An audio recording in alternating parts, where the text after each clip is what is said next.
Welcome to our new video series, Ringgold Rapid Responses. I am Patricia Klein, historian of the Ringgold Band. In this series, we meet members of the Ringgold Band and Ringgold's New Horizons Band and get a glimpse of their life. Today, however, we have a very special guest who I've known in a musical capacity since I was 10 years old. Welcome Ringgold Band Director Emeritus, Jim Seidel. Hi, Jim. Hi, Patty, and thanks for inviting me to be a part of this. It's one of the things that I miss so dearly is all you folks back home there. So, Jim, most people know this, but what instrument did you first play in the band and who introduced you to the Ringgold Band? Well, I started studying trumpet when I was 10 with Walter Geer, who at the time was the director of the band. And when I got to be about, I guess it was about 15 years of age, he invited me to come to the band and start sitting in with the band. And of course, being a trumpet player in his studio, that's what I played, trumpet and cornet. It was quite a, how should I say it, a humbling experience, because at that time, both Dave Stahl and I were recruited by Walter to come and play in the band. And even though we were in and out at different times, because Dave's a bit older than I am, sitting with those guys who have done this day in and day out was quite an experience. As a matter of fact, the one guy who was the lead cornet player, John Talnack, and was also assistant director of the band at that time, I have his cornet and play on it every opportunity I get because it's my favorite horn. That's very interesting. And how long were you with the Ringgold Band and in what capacity? Well, I thought 50 years would be a good time to say that it was time to retire. The first 12 of those 50, I was in the cornet section, and I served as assistant director for a few of those last years of those 12, and president of the band at that time also. So, and then after that, the last 38 years, I was the director of the band, and I have a long history with that group. And I'm very happy to be a very large part of that storied history. Looking back at your long history of the band, do you remember your first gig or most memorable experience with the band as a trumpet player or as a soloist? Oh, I guess I have a lot of those stories to tell. Actually, my very first official gig with the band, I think I played a spring concert that year in 1967. In fact, I know I did. It was when they had Burt Myers come down from the Allentown Band and conduct the band. I was part of that. So it was a good opportunity to, Burt Myers was a legend in the Allentown area and conducted the Allentown Band at that time. So it was great to work with him. And it was that summer that I played the very first, shall we say, paying job, which was at Brickerville, which the band has played at the first Saturday in July since we've pretty much estimated, talking with the people at Brickerville, nobody knew exactly how long, but I would say probably close to 100 years consecutively. And obviously COVID, the coronavirus, as my grandson says, prevented that this coming year. Yeah, we actually just got notification that that job is officially canceled for this year. I saw that on the minutes. Yeah. Probably the most, I don't know. I had so many memorable experiences, so many great, meeting the people, and I was the soloist with the band for a good portion of those 12 years. It was always a pleasure to have that opportunity, and some days were better than others. But I think the thing that stuck out of my mind was the worst time I ever had as a soloist with the band. I had gone to National Intercollegiate Band at the University of Michigan that summer. And we drove in from Michigan to Mansfield. And from Mansfield, I drove to, I think the place, it was up beyond Pottsville. I think the picnic grove was called Somerville. And he had me down as a soloist. And I was so gosh darn tired from traveling and everything. I got up there and I just had brain freeze. And the solo didn't go very well, and it was one of those things that taught me that you need a little bit of rest in order to do that kind of thing. So It was a great learning experience. It was a humbling experience and a most embarrassing experience as well. I think all musicians have had that at one moment where everything you've learned goes out of your head and you just improvise and then you don't even remember what you did. You just Yeah, that's pretty much right. I remember I didn't do near enough of what I should have done. That's for sure. Well, as you said, you are our longest running conductor in the history of the Ringgold Band. Can you share 2 or 3 things about the band you are most proud of implementing in your time as a conductor? Well, when I took over the band, we were dwindling in numbers at that time, and it was kind of a difficult experience to make some connections to get new members to come into the band. But there were a lot of good things. I think probably the greatest thing that I wouldn't necessarily say I was responsible for implementing, but really supporting, was the organization itself.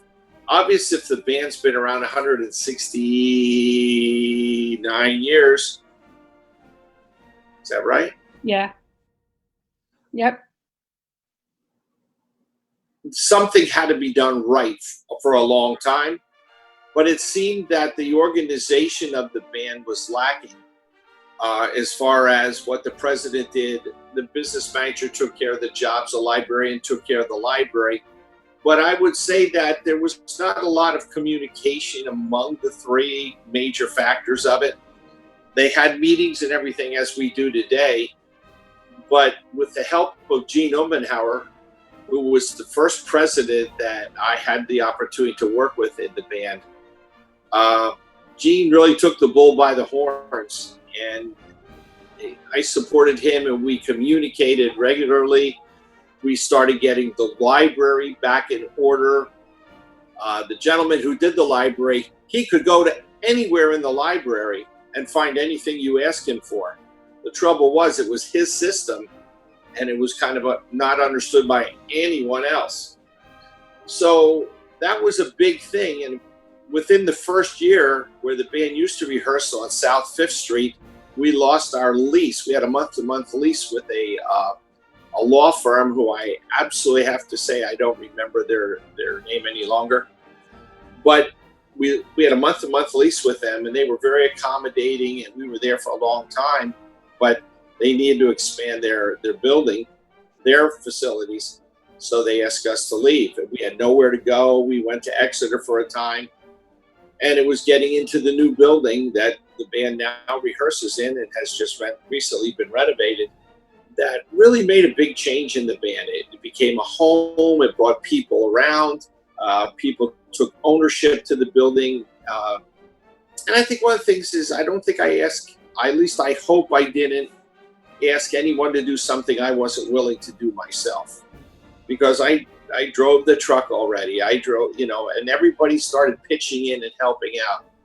And when Gene took over the library, and we had various presidents such as John Connolly and Garrett Heineman and George Kabobchek, Kevin Longenecker, those people did a great job in making the band run as a business. And then the creation of the board, which actually happened under John Connolly, that was a real turning point.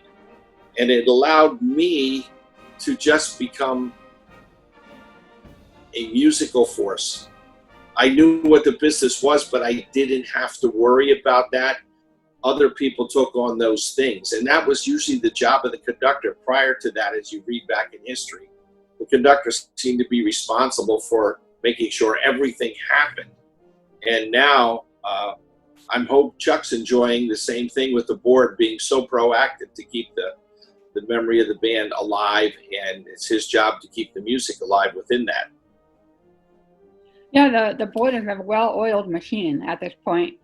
Yes. There are different people who come in and out, but there's a core who have stayed there for a long time under different job functions, but still been the core, and they actively get new people to come in with fresh ideas to try to balance it out. For years, I just played as a member before becoming part of the board, and I've been very impressed on how much we do collaborate and share ideas. We often disagree, but we come to an agreement over what's best for the band.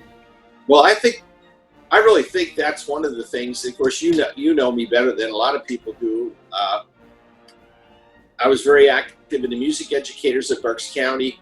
I was president of church council twice. So being on some of these volunteer boards, and I was on the board of a symphony committee as well, a symphony committee. When you see how active and how dedicated the members of the board are, even when new people come on, the new people are really ingrained into how things work, and their new ideas are welcomed. And like you said, not everyone agrees all the time. And I think that's the greatest thing, is the discussion that ensues from having these different opinions. And I think everything that comes to a resolution has been in the best interest of keeping the concert band music alive through the Ringgold Band. Well, we talked about you've been with the Ringgold Band for 50 years. How has the Ringgold Band changed for the better over your 50-year tenure as both a performer and a conductor? Well, I think I've seen both sides of that. I think the quality of musicians has certainly gone up. We've never held an official audition process, but I think because of the standard that we help, some people will come in and say this may be a little strong for us. And the people who do come in as new people are coming in and saying, hey, I've got to stay at the top of my game to be a contributing factor here. So I think the quality of the band, and I know comparing it now to being in the South and playing a lot as I do down here, well, I did until the coronavirus showed up. It's just, you don't realize how good the Ringgold Band really is in comparison to some of the things I've done here. And that's, I don't mean to belittle anything here, because there's some nice groups that I play in here.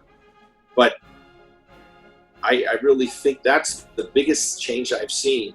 And we've implemented lots of new music, a variety. The addition, I hate to say it, it's probably 30, 35 years ago when Debbie showed up for the first time, and we implemented the vocalists, and then Alex and Tyler taking over at the end of my career.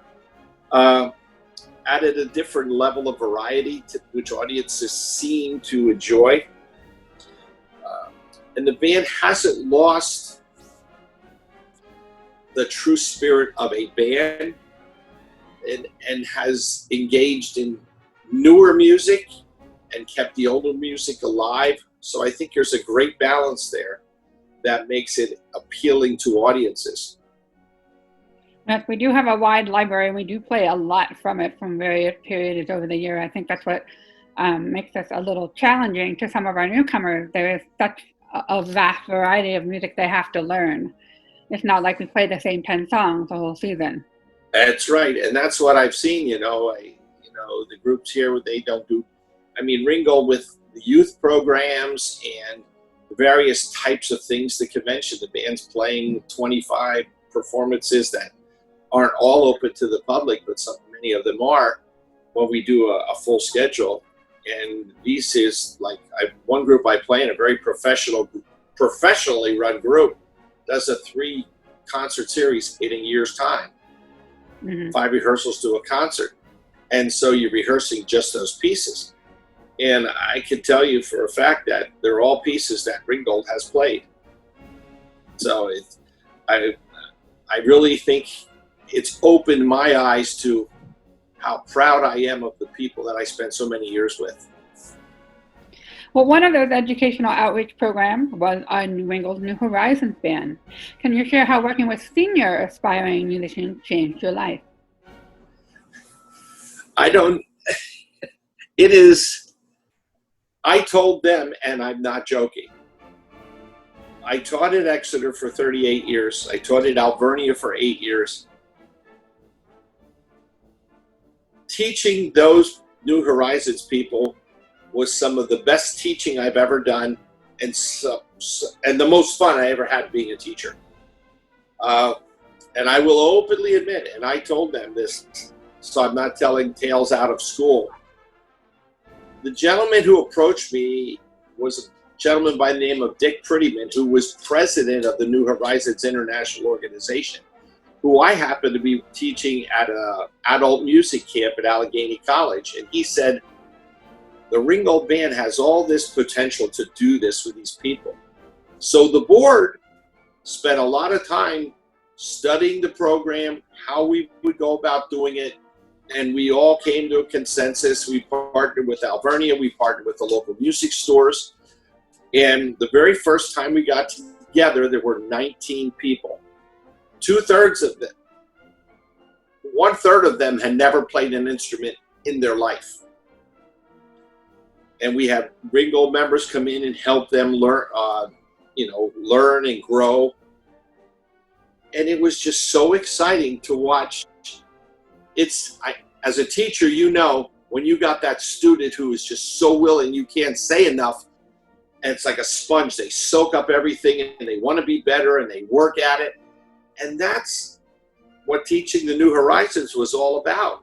And it just grew and grew and grew to a really good organization. And they were fun because their filtering systems didn't always work like senior citizens. They kind of said what they thought when they thought it.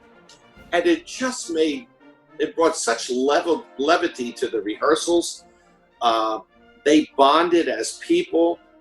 And I'm not telling you anything, Patty, but for whoever listens to this, there's a special bond that comes with musicians within an organization.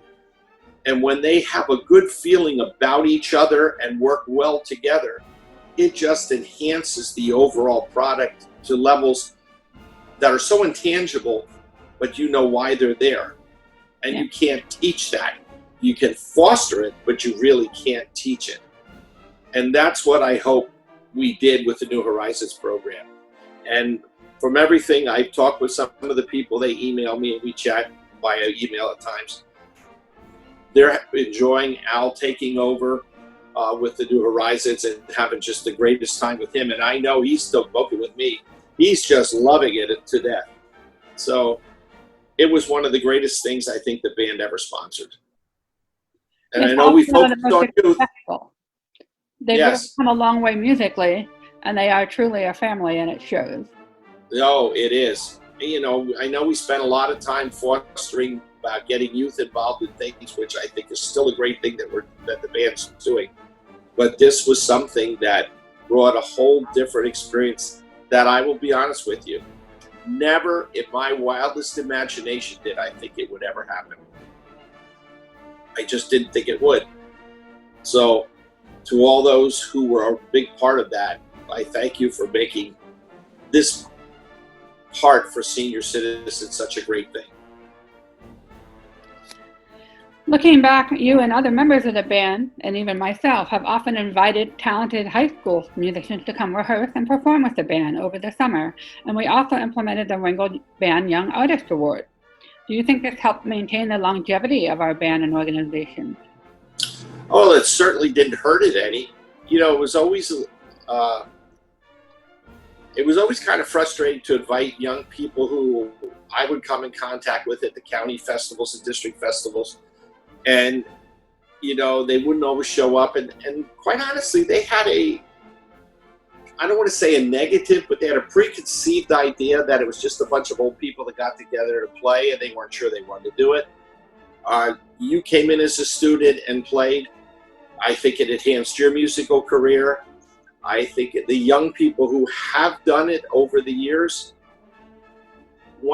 came away with a feeling of confidence to go on to, say, playing in college or a military organization. And it does help the longevity of the band because I think we have more people auditioning for the Young Artist Award. And it's brought an awareness of the band as well. And I think it's changed the whole perception of how youth look at it.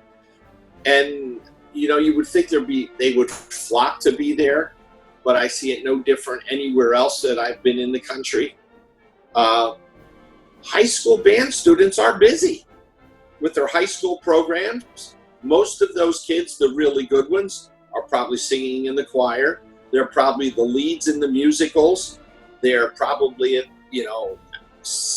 excelling on an athletic team, a debate team. So they are pulled in many directions, but they're certainly being able to handle stuff like that. So I understand why it isn't the volume of numbers, but the people that it does help the longevity. And you see, in talking with the New Horizons people, how they're encouraging their grandchildren to be part of a musical organization. So I think that's a big, big thing. So I hope that answers that question. That's just purely opinionated, but that's what I've seen. And that's okay. I've noticed, because I've been in the band now for quite some time, that we consistently have, not that many, but 3 or 4 high school students that come back over the college years. And some become music teachers and musicians, and some do not, but they definitely become strong supporters of the band. Exactly. And I think of one, Nicole Gelati. She was in county band and all that in Berks County, Governor Mifflin graduate. And I didn't know about her. She never showed up. One day she came just to keep her chops in shape over the summer. And she came back several summers and played with us and did a great job and had great experience. And we were really happy to have her. It made a big difference. It made a big difference in the band. And she's just one example that I'm thinking about at the end of my career. Yeah. Well, I know you have a close relationship with our patrons over the years. What is it like now to be an audience member and sit side by side with the people that have attended our concerts faithfully over the years? Weird. It was just, it's really kind of strange. I think, when you go to listen to a concert, you don't always just go to listen to enjoy it. Your critical ears take over and you start listening to critical things. And that bothered me that I was sitting like that. I remember, this has nothing to do with Ringgold. The first year I retired from Exeter, the band went to Disney World. So Wendy and I went to Disney World to watch the band. And Wendy literally had to say, this is what you do at a parade. This is how you sit. This is how you enjoy it. Because I haven't sat and watched a parade in 50 years. Yeah. So, and going to a Ringgold concert, it was the same thing. To just sit there and listen to enjoy what was going on and be part of those people. And it was really neat. It was strange. Instead of facing them, I was with them and I had no control over anything. But it was so nice to talk to those people and be received by those people who I have made such good friendships with over the years. And that is one of the things I miss terribly about that interaction with the audiences. You know, you could always count on certain people at like the dinner concerts. You knew where they were going to sit. I mean, when Wendy would put that together, we would sit there and she would say, well, so-and-so's going to sit with so-and-so. So when theirs comes in, we'll put them there. We knew these people so well. But it's a joy to listen to the band. It really is. We appreciate that. Just in case our audiences don't know, what was your present or past occupation? Oh, well, my whole life is, I put myself through college by working at a service station, a gas station where you actually pumped gas and worked on cars, which is kind of a lost art now. But then I taught at Exeter for 37 years. Both, I had junior high and high school, a mix of that. I taught a little bit of elementary along the way, and was department chairman there for like 32 plus years. And of course, my thing with the Ringgold band for those 50 years, we've talked about already. And I was hired by Alvernia when I announced my retirement from Exeter to sort of, they never really had a band at the college, and they had dabbling in and out of it. So it was my job to try to get a program started and off the ground. And I put 8 years into that effort before I said we knew we were going to move, and said this was going to be my last semester. So it was an enjoyable time there to doing all of those things. So teaching was my passion. No regrets whatsoever. I never went to work a day in my life. Some were better than others, don't get me wrong. Oh, I understand, especially during this pandemic, teaching has taken on a new level. Can you tell us a little bit about your family and then your retired life in Myrtle Beach? Well, I retired at the end of 2017. Wendy worked about another, that's wrong. I did this spring semester of 2018. I taught an online course. And then Wendy retired in August of 2018, to which we were building a home here in Myrtle Beach. There was a Del Webb community just starting, and we already owned a condo here. And we really, really liked Myrtle Beach. I had never lived anywhere else but Exeter Township in my entire life. Our home that we sold to move here was 2 blocks from my homestead of my mother and father. So it was time for me to experience a different kind of life, and I'm really, really happy that I did that. It was very difficult because most of our children were still in Pennsylvania. One was in Virginia at the time. And so we bought this home in the Del Webb community. We both agreed that we needed to be around people who would be active and offered a lot. And we are not sorry that we made this move. Do we miss our friends in that back there? Yes. We did come back frequently the first year. I had some musical commitments that I was fulfilling, and we kind of missed the children and the grandchildren, so we went back. But quite honestly, it was a great move for both of us, our health, a different lifestyle. We made so many wonderful friends here, and we actually talk to our grandchildren and our children more now than when they lived closer to us. So that's kind of been exciting. That really has been exciting. I play a lot of golf. I've learned the game of pickleball. Wendy has learned the game of pickleball. Unfortunately, it was kind of devastating for Wendy. She fell back in September of last year and broke her left wrist. And then she fell, when she went back on the court again, she fell and broke her right wrist. So she was laid up for about 7 months, 6-7 months with one wrist or another not functioning properly. But I'm happy to say she's back playing again and playing quite well. So we've got a lot of exercise, and the golf thing, we have a great group in the community I play with, and one of my cousins, his in-laws live here. And so I play golf with him once a week, and it's been very good to do those kind of things that I never had an opportunity to do before. You still play your trumpet now that you are retired? I play it more now than I did in the last 20 years I was in Pennsylvania. I play with the North Myrtle Beach Concert Band, which is a community band. I play with it's the BBQ Quintet, the Beach Brass Quintet that I got hooked up with. Fortunately, the lead trumpet player got transferred to Florence, South Carolina, so play with them, and we've done some really interesting things. We played a bunch of Dixieland things during Mardi Gras time downtown at some of the establishments, shall we say.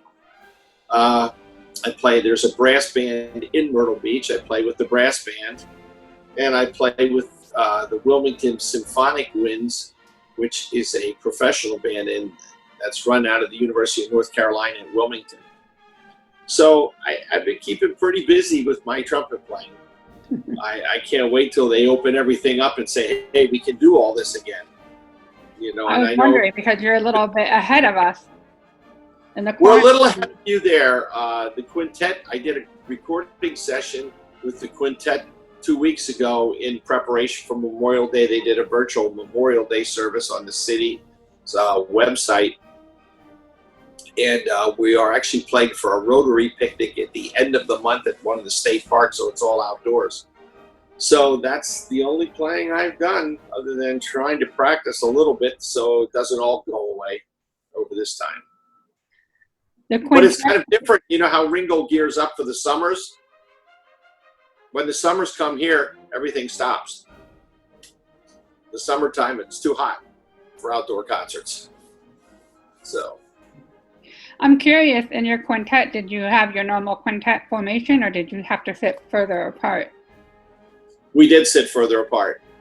We did sit further apart, and when we rehearsed, fortunately, the French horn player has a very nice property that has a nice pool in the back that has a screened-in porch, screening over the pool.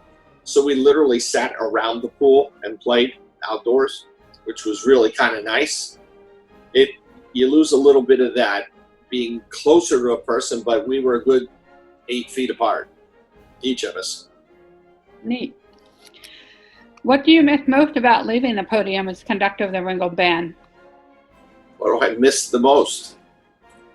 Well, at first it was really cool because everything I did down here, I was in charge of nothing. And it was neat not to be in charge. I do miss the conducting now. I miss the ability to shape music the way I hear it, the way I studied scores. And we played some music down here that I've conducted, and it's like, this just doesn't make sense to me. So I miss being up there doing that portion of it and the rehearsals to bring it alive.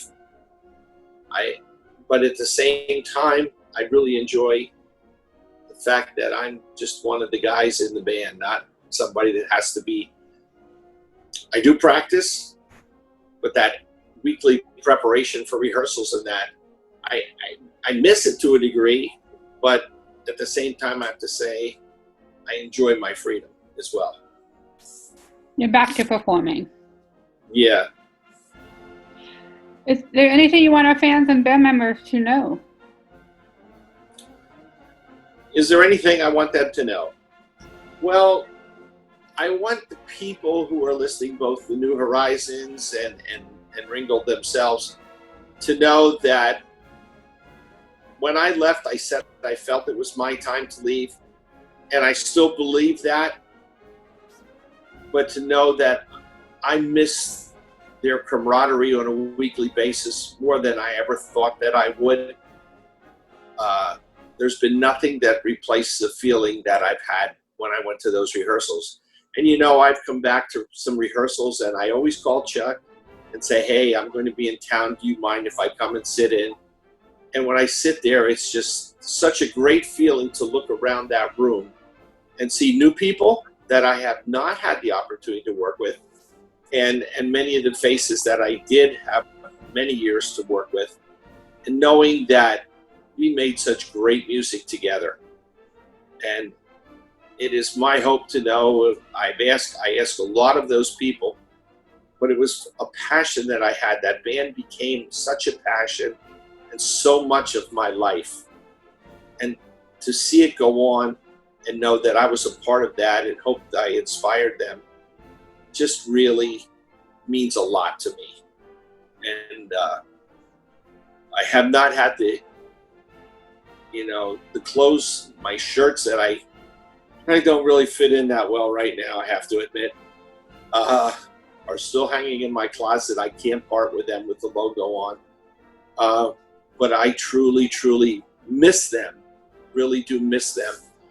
And I'm hoping to make a trip to Pennsylvania in the near future, and I hope I will be able to come to your rehearsal if you can start rehearsing. Things are different up there. Yeah, I think we're feeling a little bit of what you feel when you left, because we haven't seen each other or rehearsed together in quite some time, and this video series is an attempt to connect. That's one of the reasons I started doing it, and I think people are enjoying it. But music is so much a part of all of our lives. And Absolutely. Even with the virtual performances going on, Ringgold's currently working on one on March that will be coming out soon. There's something different about live performance and being in a room in the same physical space together. Technology is wonderful, it can connect us, but you're missing that acoustic, that real kinesthetic feeling, and there's just something undescribable that is missing from technological, communication and performance. Right. Well, that's, the other thing is the fans and the audiences. It's when the band hit a stride, and that you just knew the people were buying into what was going on. It's a feeling that you just can't get through a technological thing. I mean, we all listen to music, and music. I have a gentleman here who might be the last person on earth who I thought would listen to George Gershwin's Rhapsody in Blue. And he sent me a link one day. He said, "Did you ever hear Leonard Bernstein play the Rhapsody in Blue?" He said, "I was in tears when it was over." And I've conducted that for various people, and I was just like shocked that he, first of all, liked it. But when you're in person and hear something like that, it's just so different because you have that communication with the audience. And that I miss. I really do miss that. So let's give a big hearty thanks to Ringgold Band Director Emeritus Jim Seidel for giving us time. It's always good to see him, and with our audience and patrons. I am Patricia Klein, historian of the Ringgold Band, and this is another special edition of Ringgold Rapid Responses. Bye. Bye. Thanks for the invite.